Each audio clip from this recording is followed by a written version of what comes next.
Friends, मांग वक्र से संबंधित पिछले वीडियो में हमने ये जाना कि मांग वक्र के क्या क्या अपवाद है और किन परिस्थितियों में मांग वक्र का ढाल धनात्मक होता है। साथ ही ये भी हमने विस्तार से चर्चा करी कि मांग वक्र ऋणात्मक क्यों होता है। इसी क्रम में आज के इस वीडियो में हम ये देखेंगे कि मांग में परिवर्तन किस प्रकार से होता है। मांग में परिवर्तन को हम दो भागों में बांट सकते हैं, एक मांग में विस्तार व संकुचन, दूसरा मांग में वृद्धि व कमी। तो इस वीडियो के माध्यम से हम दोनों चीजों को समझेंगे कि extension and contraction of demand यानी मांग में विस्तार और संकुचन क्या है, दूसरा increase and decrease of demand मांग में वृद्धि और कमी किसे कहते हैं। तो पहले हम इसमें चर्चा करते हैं एक्सटेंशन ऑफ डिमांड किसको कहते हैं, मांग में विस्तार किसको कहते हैं। तो पहली चीज देखिए, मांग में विस्तार।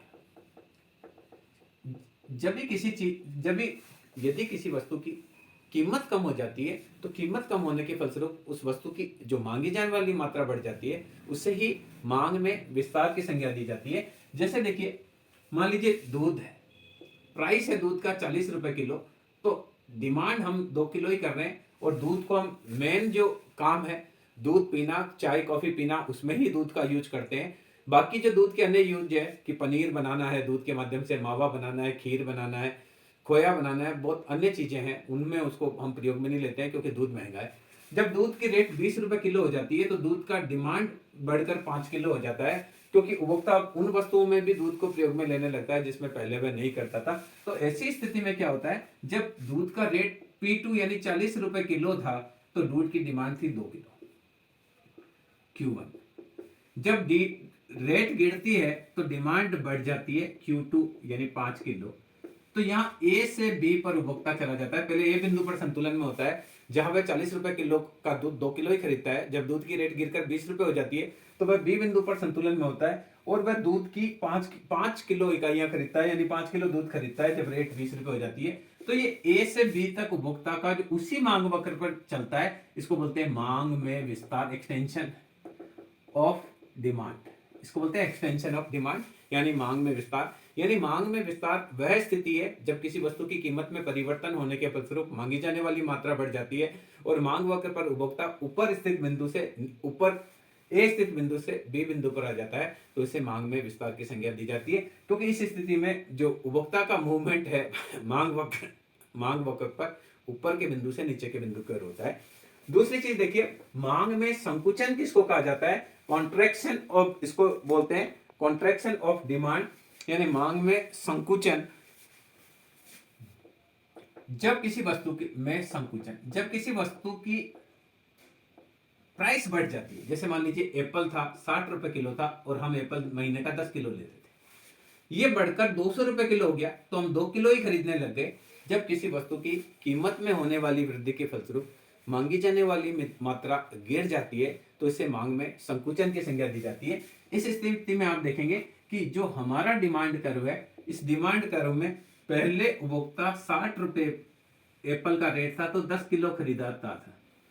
अब जब एप्पल बढ़कर 200 रुपए किलो हो जाता है तो उपभोक्ता उसकी 2 किलो ही इकाइयां खरीदता है।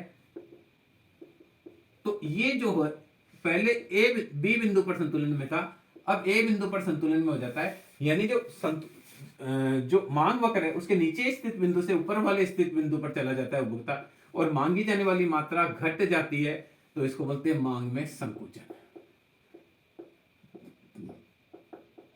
Contraction of demand. तो इससे स्पष्ट है कि मांग में संकुचन की स्थिति में उपभोक्ता उसी मांग वक्र पर नीचे स्थित बिंदु से ऊपर स्थित बिंदु पर चला जाता है, सेम मांग वक्र पर। यानी मांग में संकुचन वह स्थिति है जब किसी वस्तु की कीमत बढ़ने की वजह से उपभोक्ता के द्वारा मांगी जाने वाली मात्रा गिर जाती है। अब देखिए, इसके अलावा इंक्रीज एंड डिक्रीज और डिमांड भी होता है, यानी मांग में वृद्धि और कमी को भी हम डिस्कस करेंगे। ये विस्तार और संकुचन की बात हुई। विस्तार और संकुचन में उपभोक्ता उसी मांग वक्र पर ऊपर के बिंदु से नीचे के बिंदु पर जाता है तो विस्तार, और नीचे के बिंदु से ऊपर के बिंदु की तरफ जाता है तो उसे संकुचन कहते हैं। अब आप देखिए, इंक्रीज इन डिमांड, मांग में वृद्धि। मांग में वृद्धि जब कीमत वही रहे और मांगी जाने वाली मात्रा बढ़ जाती है तो उसे मांग में वृद्धि कहते हैं। उदाहरण के देखिए, मान लीजिए दूध है, दूध 40 रुपए किलो है और हमारे घर में 2 किलो खरीदा जा रहा है। अब मान लीजिए घर में मौसा जी और उनके 4 बच्चे आ जाते हैं, 6 मेंबर नए आ जाते हैं, तो दूध तो वही 40 रुपए किलो है पर हमको 6 किलो दूध लेना पड़ रहा है। तो दूध की रेट वही है। यहां देखिए, डिमांड 40 रुपए किलो पर हम दूध खरीदते थे 2 किलो। दूध की मांग, कीमत।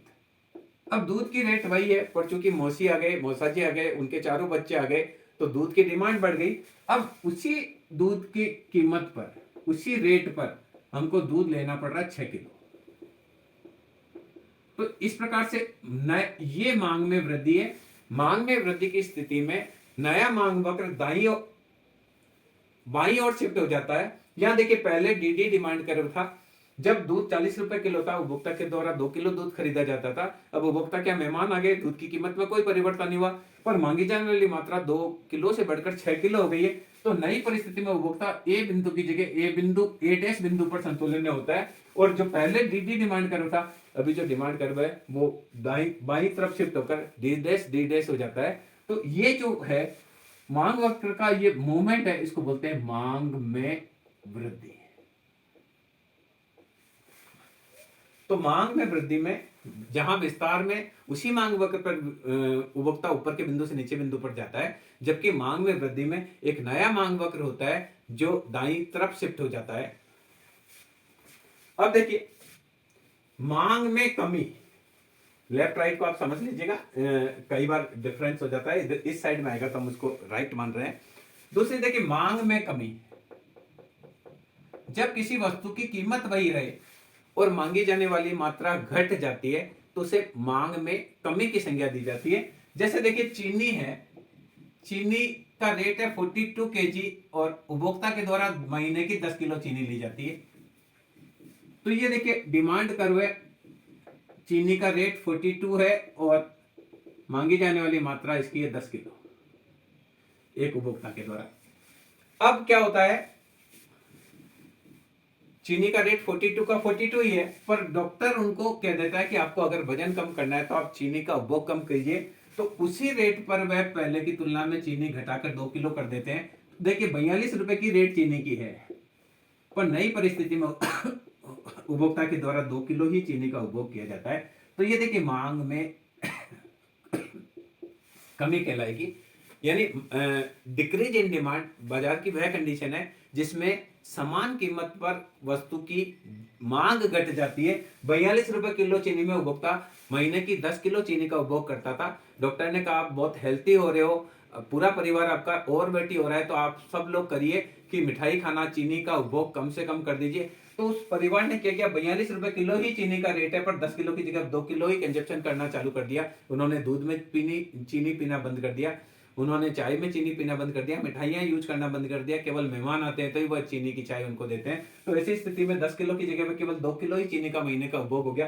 तो जो डिमांड कर्व पहले डीडी था, जो 42 रुपए पर 10 किलो चीनी का उपयोग किया जाता था, उसकी जगह उस 42 रुपए पर 2 किलो ही चीनी का प्रयोग करते हैं। तो ऐसी स्थिति में मांग में कमी को बताती है, जहां पहले की तुलना में चीनी का उपभोग कम हो गया। तो इस प्रकार से इस वीडियो में हमने मांग में जो परिवर्तन है वो 2 प्रकार के परिवर्तन की बात करी है।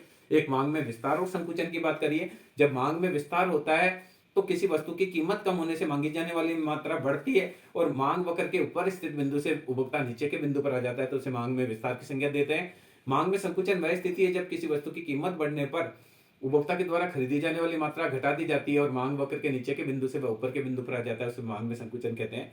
मांग में वृद्धि वह स्थिति है जब कीमत वही रहने पर मांगी जाने वाली मात्रा बढ़ जाती है। जैसे उदाहरण के लिए दूध हमारे यहाँ 40 रुपए किलो मिल रहा है, या दूध अभी हमारे यहाँ 50 रुपए किलो मिल रहा है और हम 2 किलो ले रहे हैं, और कोई मेहमान आ जाते हैं तो 2 किलो की जगह हम 5 किलो लेते हैं। 50 रुपए का ही रेट है, पहले 2 किलो लेते थे, 5 किलो लेते हैं। तो मांग वक्र जो है राइट साइड में शिफ्ट हो जाता है, पहले की तुलना में मांग ज्यादा हो जाती है, तो एक नया मांग वक्र बन जाता है। इसे मांग में वृद्धि की संज्ञा देते हैं। और यदि किसी समय में मांग घट जाती है, मांग में कमी की संज्ञा देते हैं। जैसे कि मैंने एग्जाम्पल दिया कि एक परिवार पहले 10 किलो चीनी का उपभोग करता था, वो केवल 2 किलो ही चीनी का उपभोग कर रहा है, तो ये मांग वक्र अंदर की तरफ शिफ्ट हो जाता है, इसे मांग में कमी की संज्ञा देते हैं। तो हम कह सकते हैं मांग में वृद्धि और कमी में नया मांग वक्र बनता है, जबकि मांग में विस्तार और संकुचन में उसी मांग वक्र पर अप और डाउन होता है। मैं समझता हूं इस वीडियो के माध्यम से आप अच्छी तरह से समझ पाए होंगे कि मांग में परिवर्तन क्या होता है, मांग में विस्तार क्या है, मांग में संकुचन क्या है, मांग में वृद्धि क्या है और मांग में कमी क्या है। धन्यवाद।